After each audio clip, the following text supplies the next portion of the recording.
And what is going on again, guys? One more time, this is the Club of Demand 1993. This is episode number 244 of WWE Turn Alert. And it is a heel turn that happened at Summerslam. And again, keep the fourth one that I'm doing that was made official at SummerSlam. Don't be surprised if a lot more come lately with the changes we are probably about to get in the WWE with Triple H taking over. But dear God, this one needed to happen so bad. Ronda Rousey. So, I like Ronda. I do like Ronda. And I'm glad she's had a chance to come back and do more in the WWE. But dear God, bringing her back as a babyface was probably not the best idea. They had to do her and Charlotte at WrestleMania. I don't know why they had to do it. I don't know why they couldn't just do her and Becky this year. But then again, Becky they probably had the wrong dynamics, so I guess that's why. But dear Lord, the feud with her and Charlotte was bland as hell. The only good thing about that was that I Quit match, which should have been the main event. That was an awesome, awesome match. And then the shocker of having the person to dethrone her, no one other than Liv Morgan by cashing in Money in the Bank.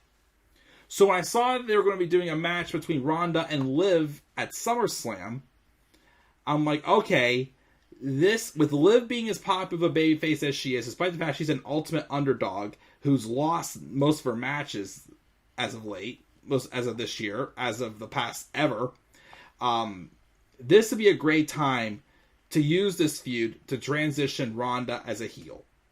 And this past Friday on SmackDown, she even, I think, told a fan to shut up, I think.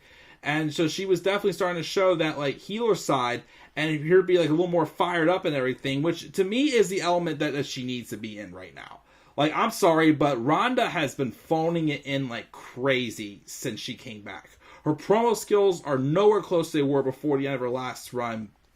But I think if you have her being a heel, those promos are going to improve drastically for sure. And then at the match, she was definitely trying to, chirp at the crowd a little bit. She respected Liv, but, she, for what she did, but, now she's taking her title back. But of course, the WWE kind of ran into a rut here. They didn't want to have Ronda lose this match, but they also didn't want to make Liv look like a weak, transitional one-off champion like they did with Nikki Ash last summer.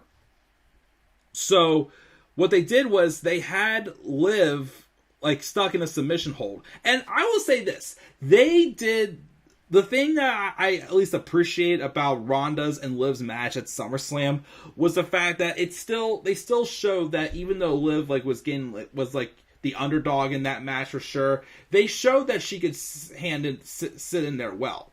And it still had that mystique because, unlike with Nikki Ash, they didn't have Liv Morgan lose all of her matches to her actual challenger in the build to their match at SummerSlam.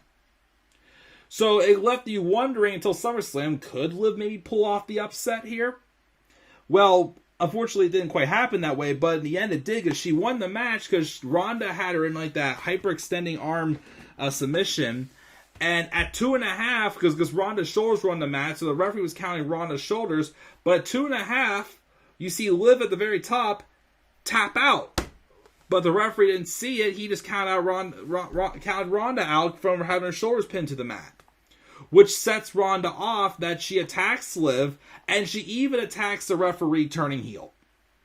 And that's the right way to go. I mean, they'll probably give Ronda the title back at Clash at the Castle. This is a way to kind of protect both of them, not make Liv look too weak, kind of give Liv a little bit of an extra rub before they probably put the title back on Ronda.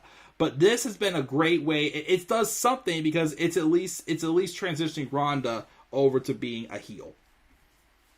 I mean, I don't know.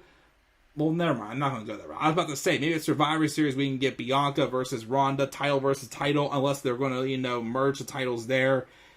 Because at this point, I'd say we should know by the draft if they're really going to merge the titles or not. I don't know what's going to happen with the titles, if they're going to still stay merged or what's going to happen. Because I keep hearing that Raw and SmackDown still do want to stay exclusive.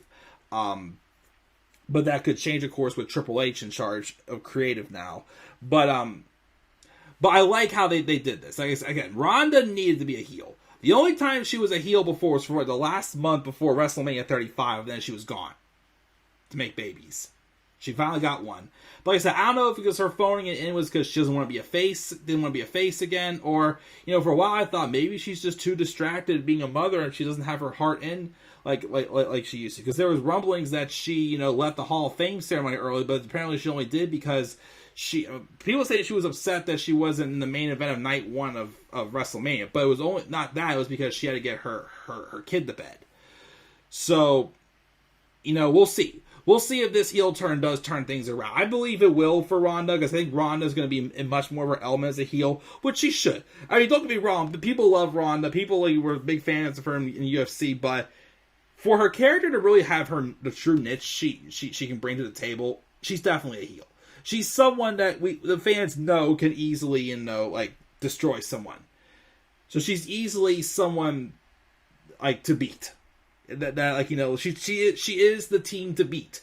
She's the one that, you know, the main, you know, obstacle for people try to take down, which of course will lead to Ronda probably hopefully suffering her first loss to Becky Lynch at next year's WrestleMania, the one-on-one match we should have gotten how long ago.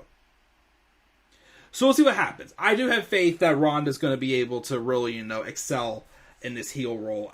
More so long term, and she'll probably take the title from Liv at Clash at the Castle probably.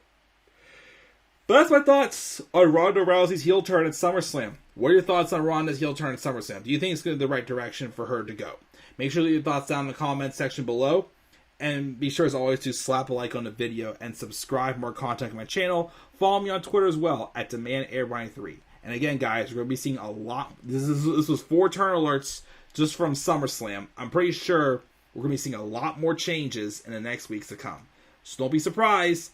Please make sure to stay tuned for more WWE Turn Alert.